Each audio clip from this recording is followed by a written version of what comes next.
Hello everyone. I decided to jump onto Undertale Dungeons, which it really is sad to see. The game looks so dead now. I think it has 5 players. I'm not in a public server right now. The game barely has anyone playing it. I went ahead and checked my inventory, and apparently the developers, I think there's only one, thought it was a good idea to add an inventory cap. I'm actually trying to figure out who thought this was a good idea, because if I'm reading this right, I'm over capacity on my weapons and armor. Like, sure, part of it's because I have duplicates, but that's still so cringe.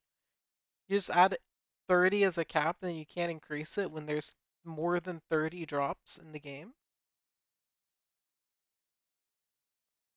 Looks like I never got any skins. That reminds me, they shrunk down the lobby at one point to make it easier to navigate or whatever. Here, let's hop into a dungeon really quick. Try to see if the game's changed all over the years. Yeah, they shrunk down the lobby. And after shrinking down the lobby, they then expanded it again. Part of me kind of preferred the old lobby. I understand why they wanted to shrink it down, but that it's just all the more backwards that they did ended up sh- expanding. Are the hearts normally pink? I can't hit the enemies. Huh? Is there something wrong with my weapon?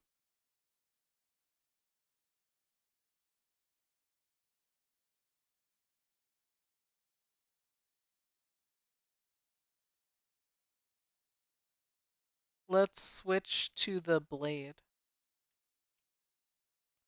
I switched and nothing's happening. Let's just use a spell.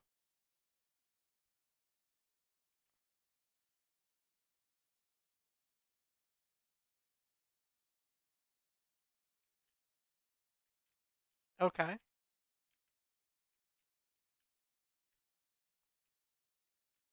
Alright, some of these have different scaling than others, right?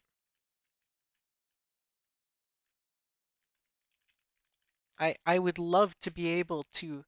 So I guess they just broke melee weapons in an update. That's probably why this game's dead, since I just don't have a melee weapon anymore.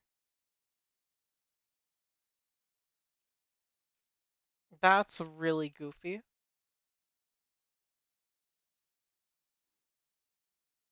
But yeah, I just wanted to return to this game and see what state it was in after all these years. I don't know how many years it's actually been. But yeah, it's really disappointing. How about we sit here and talk about Undertale Dungeons? So, Undertale Dungeons, for those of you that didn't know about it really, this was a game that was basically Dungeon Quest but Undertale themed.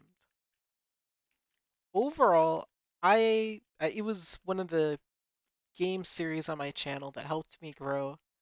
And you're probably wondering then, if it's fallen so much, what went wrong? Well, I suppose there's no harm in going over my understanding.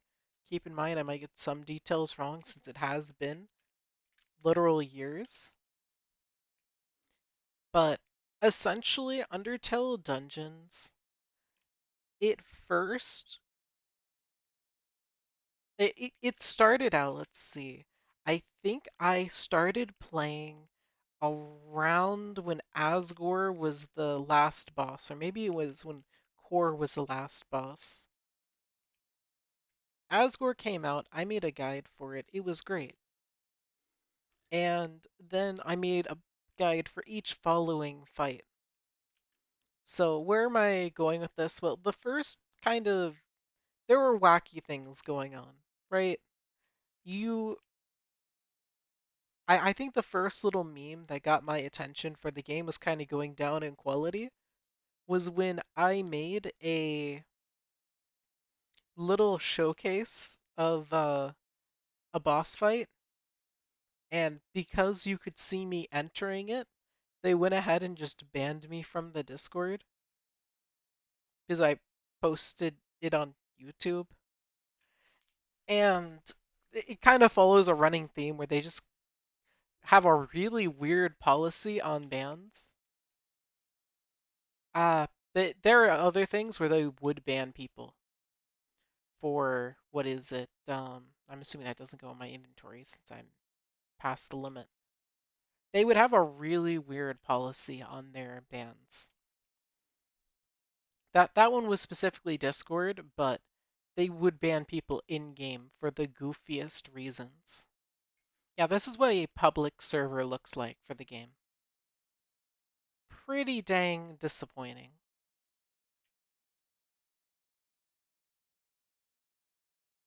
I guess I'll go.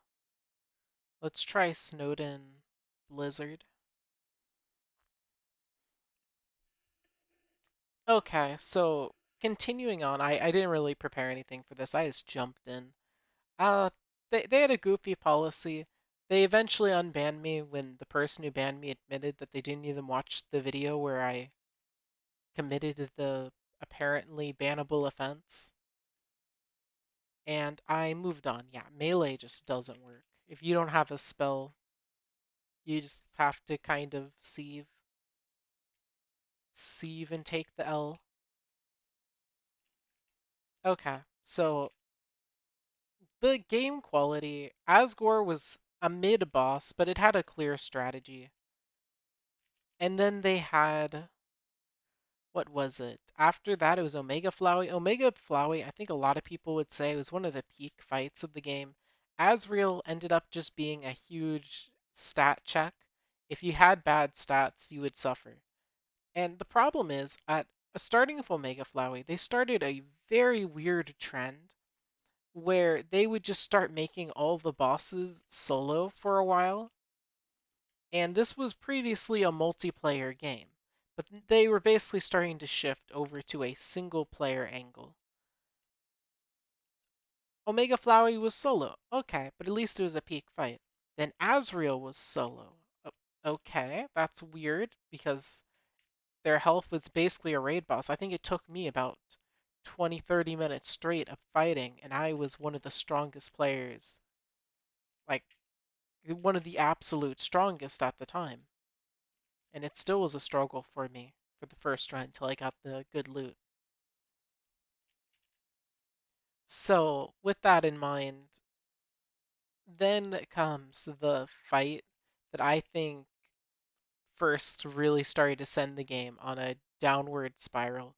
And I should note that Undertale Dungeons was cancelled and uncancelled numerous times, and I have no doubt that that was what one of the things I can't. Okay, so my weapon does work. It's just very inaccurate. That was one of the things that was slowly hurting the game. You might have noticed that Undertale Dungeons 2 thing appeared on my screen a couple times. It was Bucket trying to make a straight up better game with no actual really Undertale elements, but then Bucket abandoned that pretty quick. Anyway, Sans was when I think the game just really, really declined. Basically, they made one of the best fights I had ever seen. So how is this so bad? Well, the Bucket in their wisdom made it a single player fight. Okay. And you might know this. You might notice this is an RPG game. Bucket made the Sans fight a completely skill based fight. So, since it was a completely skill based fight, that meant that suddenly people who'd been playing the game like an RPG were struggling immensely. And people were looking for any way they could possibly get an advantage using RPG mechanics. So some people would grab Terra Blade, or not Terra Blade, Temblade. Some people would get Temblade for a dash. Other people would use Metaton EX gear for healing. You get the picture, right? Here, let's go ahead and find Sans. Let's see where Sans is. Here it is. Yeah, and you even see solo in the text. This is also solo, at least it was. So Sans comes out, and oh boy, oh boy. So essentially, they start imposing a new policy. So before, right, they would just ban YouTubers usually without hesitation if they posted a secret or whatever. Oh, right, one of the problems right away. So, okay, you can't use your spells in this fight. That's already a mess. Like, you can't use your RPG mechanics. It's really dumb. Yeah, I don't remember this fight at all, so I'm just going to die. But yeah, so am I supposed to attack Sans? I can't remember. Maybe I'm not supposed to hit Sans.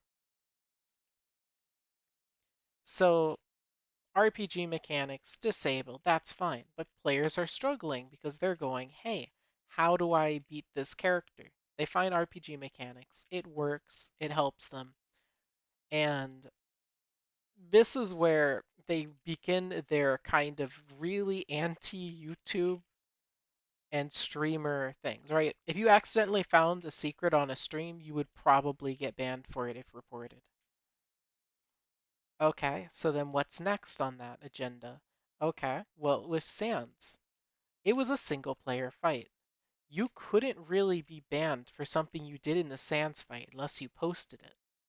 So their anti-Sans rules were more of just for specific for a specific demographic, being YouTubers.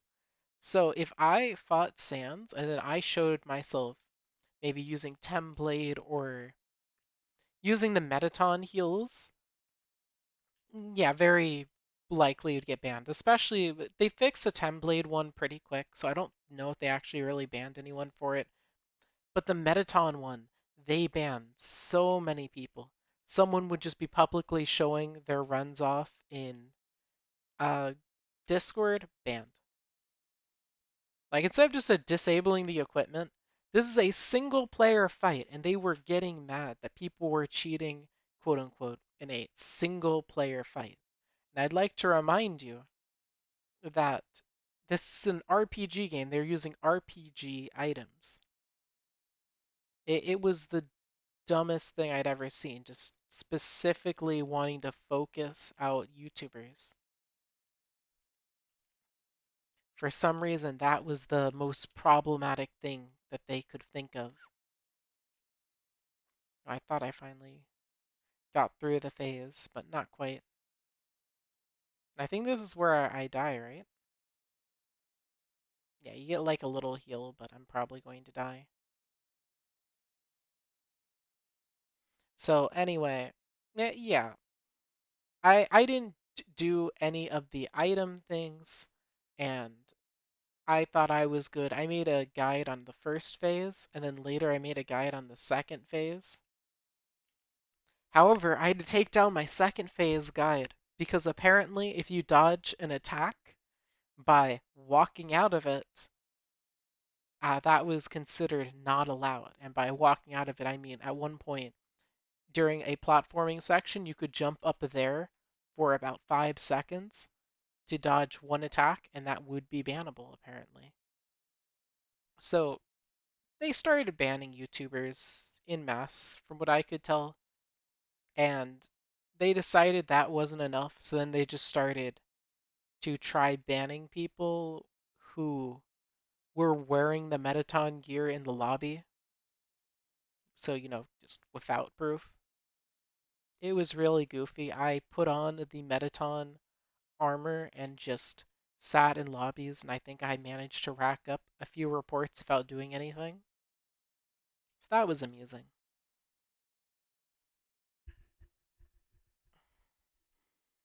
So I think that type of stuff was a massive contributor for this game kind of declining, right?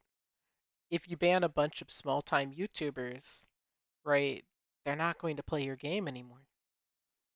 That's just how it goes. If you ban someone, they can't play. And then that if that was the only thing though, the game would have been fine. What the update that made me kind of just lose interest. I have things past that, but that's because I got like carried. And the thing that's very, very specifically made me lose interest was the update after Sans. Right? I technically cheated to beat Sans, even though it's a single player fight in an RPG game, and then you call using parkour cheating. Okay. Okay, boomers. But with that in mind, Chara came out, and it was the worst, and I do mean worst thing I had ever seen in my life. Yeah, I'm not beating this fight first try. I just started the second phase and I'm already almost dead. So, what do I mean by that? Well, essentially, Chara was another forced single player fight. And not only was it another forced single player, but it was the longest by far. I think a solo clear on your first time without any Chara loot would very easily take multiple hours. And then, due to lack of playtesting, presumably no playtesting at all, it had this little issue where if you played the fight, you could be 2 hours in and you just get a soft lock.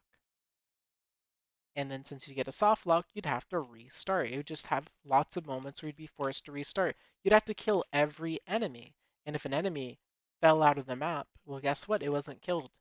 Oh, it jumps on the roof and you can't reach it? Okay, skill issue.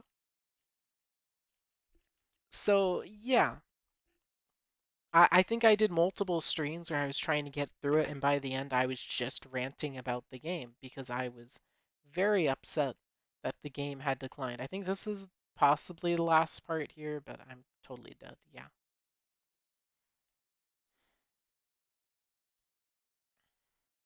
They took the RPG out of the Sans fight there. So you have a multi-hour solo dungeon.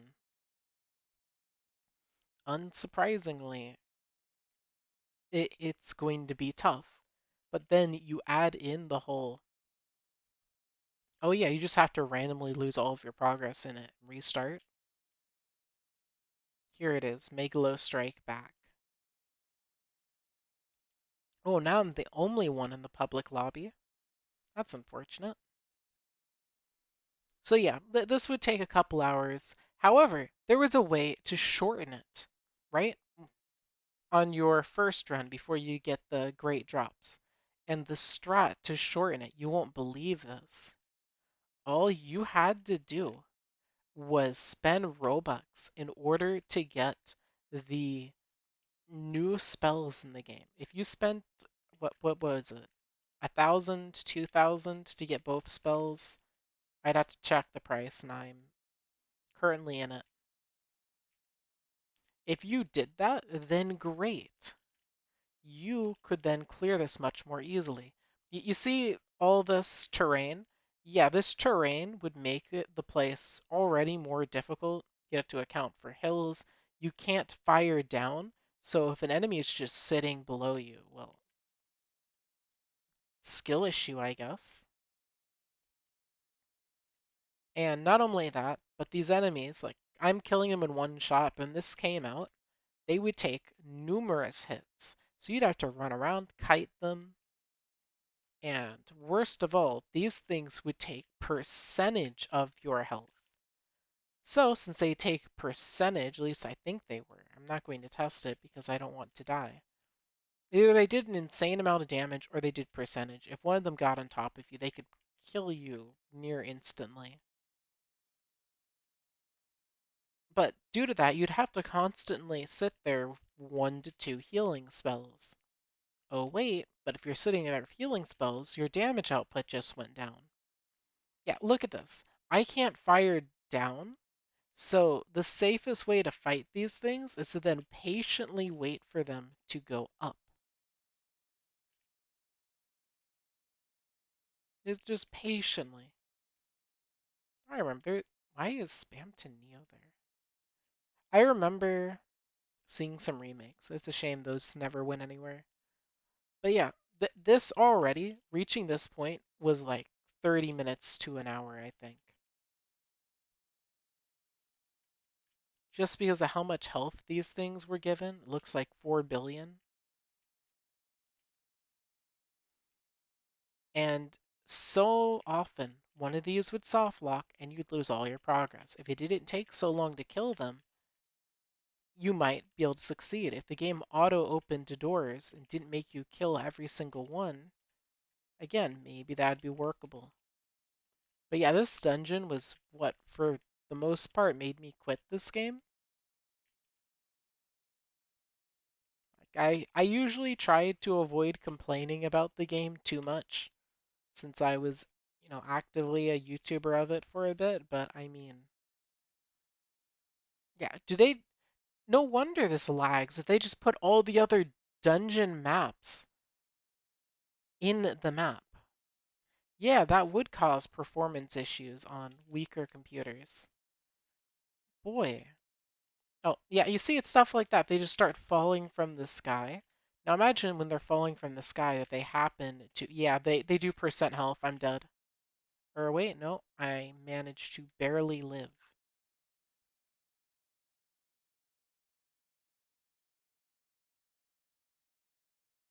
Okay, let me heal real quick and then we'll figure out what to do next. Let's replace Asgore Flames there. Shoot, I had to choose the worst healing spell possible.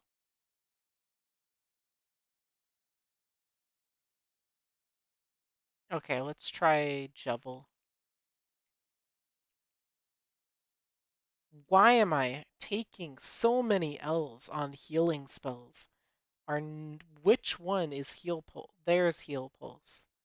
Okay.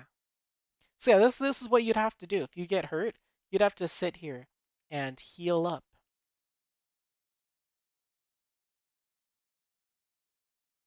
None of these heal for a lot, do they? These all are garbage. Let's go back to Jevil. Is that another heal pulse? It is. Okay, and now I can go back. I remember when these had the names on them, but then they made them the bigger pictures for some reason. Yep, and there is the last one. So let's go ahead and kill it. But yeah, you'd have to kill, I think, roughly 200 of these throughout a run, which is how it would be so hacking long.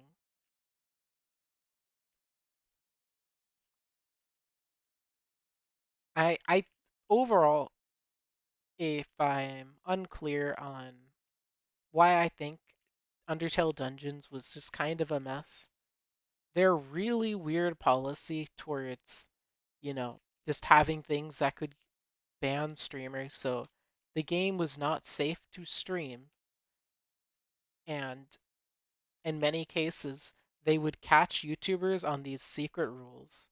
Did I mention that all those anti-sans rules where you could get banned were not told to the players? I don't think I mentioned that.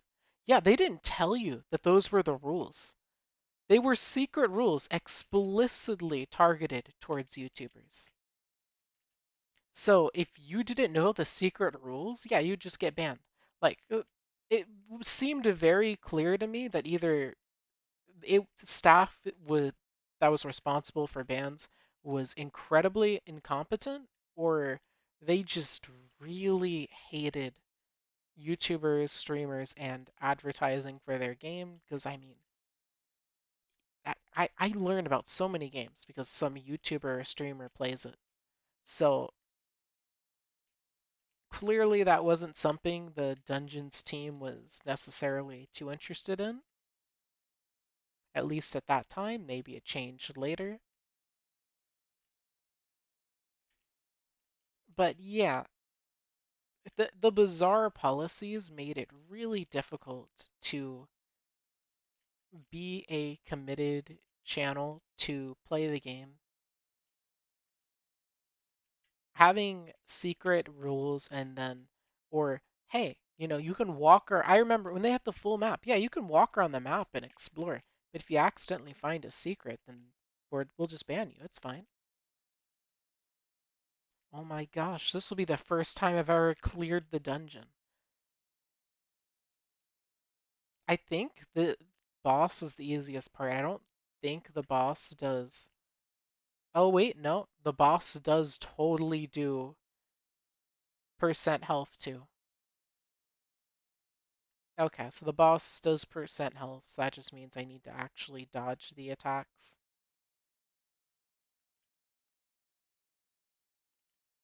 And I won. Now, do I actually get the weapon or do I not get it since my inventory is full? Oh, I did. But then what's the point of the inventory limit?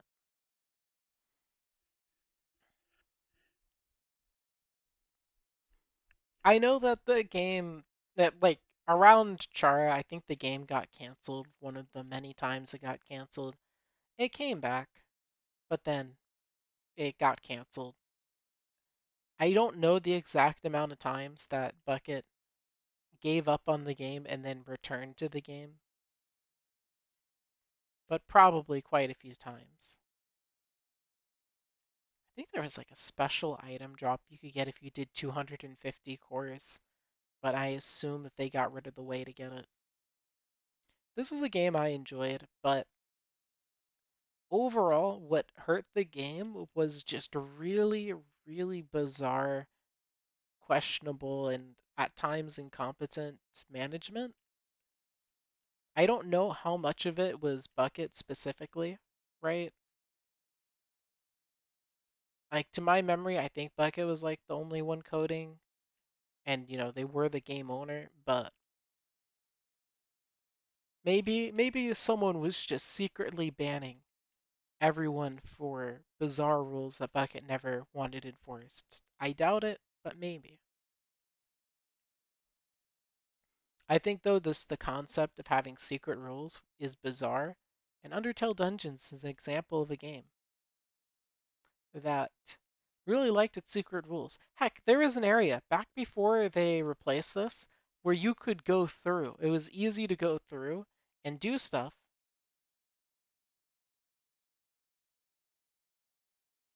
Let's see. Oh, there's the True Lab. Oh, whoops. And it took me out. And if you went into the area in the lobby and someone sent it to a staff member, they could just casually, go ahead and ban you. It was so bizarre. Why put it in the map and then make it possible to actually go into if you don't want people to? Again, it really drove me crazy. Yeah, and here's the True Lab, which you'd have to pay Robux to get. Oh yeah, let me just head over here. Yeah, apparently the floor is broken in one of the places you have to pay Robux to unlock. And now it's horribly outdated. At one point, it was, the top content a player could get, but they didn't make their Robux DLC, what's the word, relevant. They didn't make it keep up with further updates. So, yeah, I just wanted to jump in, check out how the state of Undertale Dungeons. I'm really sad the game ended up this way. I'm not surprised. Like, I'm assuming that Bucket eventually just gave up on the game and then never returned, since Bucket gave up on the game numerous times. I'm assuming it just happened permanently one day. So that's where I'm going to stop. If any of you have your own experiences or thoughts on the matter, I'd love to hear them. And here's Undertale Dungeons 2. I wish it got further. This was actually a game I was mildly interested in briefly. I was curious where it would end up. Not that we got to find out ever. Yeah, hope y'all enjoyed. Thanks for watching.